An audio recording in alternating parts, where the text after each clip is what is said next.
Here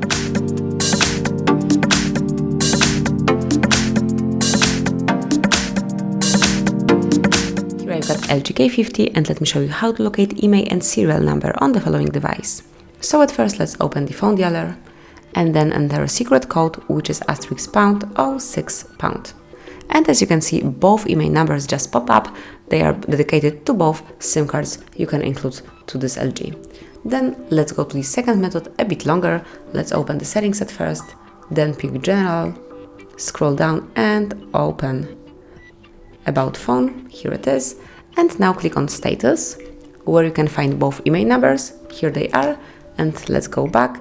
And then if you will enter hardware info, you will find here also serial number of yours. Here it is. And that's basically all, so you can quickly and easily locate both unique numbers dedicated to your LG K50. Thank you for watching, please subscribe our channel and leave the thumbs up.